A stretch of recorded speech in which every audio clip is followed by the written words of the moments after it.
প্রত্যাশা আমার একটাই, যেহেতু দলের দুর্দিনে পাশে ছিলাম, আর যারা ছিল না, যারা দলের দুর্দিনে, আমি বললাম যে সাংবাদিকদের সাথে মতবিনিময় সভা করলেন পাবনা ২ আসনের বিএনপির এমপি পদপ্রার্থী আজম আলী বিশ্বাস।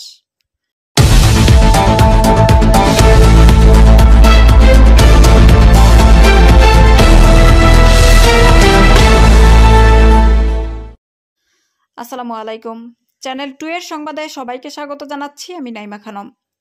পাবনা থেকে এম মনিরুজ্জামানের পাঠানো তথ্যচিত্রে দেখুন বিস্তারিত। আসন্ন জাতীয় সংসদ নির্বাচনে পাবনা ২ আসন নির্বাচনী এলাকায় বাংলাদেশ জাতীয়তাবাদী দল দলীয় এমপি মনোনয়ন প্রত্যাশী সুজানগর উপজেলা বিএনপির সাবেক সভাপতি ও প্রবীণ রাজনীতিবিদ আলহাজ আজম আলী বিশ্বাস সাংবাদিকদের সাথে মতবিনিময় করেছেন। বৃহস্পতিবার বিকেলে পাবনার সুজানগরের নিজ বাসভবনে সাংবাদিকদের সাথে মতবিনিময় সভায় তিনি তার দীর্ঘদিনের রাজনৈতিক জীবনের ঘাত প্রতিঘাত, অন্যায়, অত্যাচার, জুলুম, নির্যাতনের শিকারের কথা তুলে ধরে দলীয় মনোনয়নের আশা ব্যক্ত করেন। মতবিনিময়কালে তিনি বলেন, বিগত আওয়ামী লীগ সরকারের দুঃশাসনের সময় সুজানগর বাজারে আমাকে হত্যার উদ্দেশ্যে হামলা করা হয়েছিল। তখন ঢাকায় চিকিৎসাধীন অবস্থায় থাকাকালীন সময়ে বিএনপির চেয়ারপারসন ও সাবেক প্রধানমন্ত্রী দেশনেত্রী বেগম খালেদা জিয়া আমাকে দেখতে গিয়েছিলেন। তিনি আরও বলেন, আওয়ামী লীগের সন্ত্রাসীরা আমার বাড়ি, খামার, ব্যবসা প্রতিষ্ঠান পুড়িয়ে দিয়েছিল। আমাকে মিথ্যা হত্যা মামলায় আসামি করেছিল। একাধিকবার কারাবরণ করেছি। শেখ হাসিনা যখন দেশ ছেড়ে পালিয়ে যায় তখনই আমি কারাগারে ছিলাম। দলীয় নেতাকর্মীদের বিপদ সবসময় পাশে থেকেছি। আমি সবেমাত্র দলীয় মনোনয়ন প্রত্যাশী হিসেবে প্রচারণা শুরু করেছি। এই ক্ষেত্রে সাংবাদিকদের সহযোগিতা একান্ত প্রয়োজন। দলের হাইকমান্ডের নেতৃবৃন্দকে বলতে চাই, সব দিক বিচার বিশ্লেষণ করে আমাকে পাবনা ২ আসনের সংসদ সদস্য হিসেবে মনোনয়ন দিবেন বলে আশা করছি। এ সময় দলীয় নেতাকর্মীরা উপস্থিত ছিলেন। প্রত্যাশা আমার একটাই, যেহেতু দলের দুর্দিনে পাশে ছিলাম, আর যারা ছিল না, যারা দলের দুর্দিনে, আমি বললাম যে যেহেতু মিথ্যা কথা না, এই দলের নেতাকর্মী অভিভাবকের কাছে জিজ্ঞাসা করলে পাবে যে দলের দুর্দিনে কে ছিল। আর যে নমিনেশন যদি দিয়ে থাকে, নমিনেশন যদি সে পাওয়া থাকে, দল এটা চিন্তা করবে যে আসলে দলের পাশে কে ছিল। আমি আশা করি দলের পাশে আমি ছিলাম। এই নমিনেশন সে ভাবে চিন্তায় দল দিবে। হাইকমান্ডের কাছে এটা আমার অনুরোধ, যেহেতু আমি সর্বসম্মত একজন ব্যক্তি, দলের পাশে থাকার কারণে অত্যাচারিত, নির্যাতিত, বাড়িঘর খাওয়াইছি, সংসার শেষ করেছি, জ্বালাও পোড়াও লুটদাস হয়েছে, প্রমাণ পেপারস আছে। আমার মতো অত্যাচারিত আর কোনো নেতাকর্মী হয় নাই। ডাইরেক্টলি বিএনপির নামও এই নেতারা সেই সময় নেয় নাই। তাই আমি আশা করি দলের হাইকমান্ড আমাকে নমিনেশন দিবেন ইনশাল্লাহ। আগামী ইলেকশনের নির্দেশনা পাইছে, এটা সুজানগর উপজেলা বিএনপি জানে না। উনি বলে সুজানগর উপজেলা বিএনপি কেউ জানে না যে উনি নির্দেশনা পাইছে। আমরা ওই জন্যই মনে করি যে নির্দেশনা পায় নাই, ভবিষ্যতে দল নমিনেশন যাকে দিবে এই দলের প্রার্থী সেই হবে।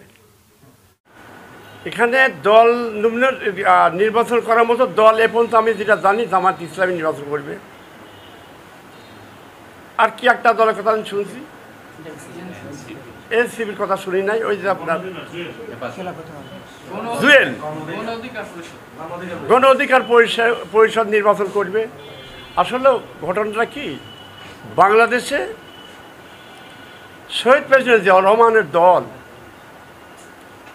এই দলটি এমনইভাবে সংগঠিত, নেতাকর্মীরা সংগঠিত না করলেও এই দলের যারা নেতাকর্মী, সাধারণ মানুষ, খেটে খাওয়া মানুষ, তারা শহীদ প্রেসিডেন্ট জিয়াউর রহমানকে এতই ভালোবাসে ফেলেছিল যে তাদের মারলেও, তাদের ধরলেও, তাদের কষ্ট দিলেও তারা শহীদ প্রেসিডেন্ট জিয়াউর রহমানের কথা বলে না। এই দল থেকে তারা সরে যায় না। দীর্ঘ 16 বছর এই ফ্যাসিস্ট হাসিনা এত নির্যাতন, এত অত্যাচার করছে, নির্দ্বিধায় এই দলের নেতারা যদি সরে চলে গেছে, কর্মীরা যারা সাপোর্ট করে তারা এই দল থেকে এক বিন্দু বিস্তৃত হয় নাই। আমার জানা মতে সুজানগর উপজেলা বেড়া, এখানে বিএনপির কঠিন ঘাঁটি, এখানে অন্য কোনো দলের কোনো অবস্থান হবে এরকম আমার জানা নাই। এখানে অন্য কোনো দলের কোনো অবস্থান নাই। নির্বাচন বিএনপি করবে, বিএনপি জিতবে, বিপুলভাবে জিতবে। অন্য কোনো প্রতিদ্বন্দ্বী কোনো দলের এখানে নাই। আমি নির্বাচন কেন্দ্রিক অল্প দিন আমি ডিক্লার দিছি। আমি নির্বাচন কেন্দ্রিক যেটা করছি সেটা আপনার হচ্ছে যেহেতু অল্প দিন, আমি যেন দেখলাম যে দল আসলেই দলের যে কথা ছিল যে আমরা দেখব যে দলের দুর্দিনে কারা ছিল, আশা করেছিলাম যে দল যদি সত্যিকারই এই দুর্দিনে কারা ছিল যদি তদন্ত করে দেখে তাহলে আমাকে নমিশন দিবে। আমি এই মুহূর্তে শুনলাম সেলিম সাহেব বলছে যে আমাকে দল দায়িত্ব দিয়েছে যে তুমি মাঠ করো গা। তা আমি যেমন শুনছি যে মাঠ করো গা, তাহলে দল আসলেও দলের দুর্দিনে যে পাশে ছিল তাকে অবজ্ঞা করে তাকে কথা বলা হয়েছে। যদি দল দেখে যে না আসলে দলের পাশে কে ছিল আমাকে নমিশন দেবে ইনশাল্লাহ।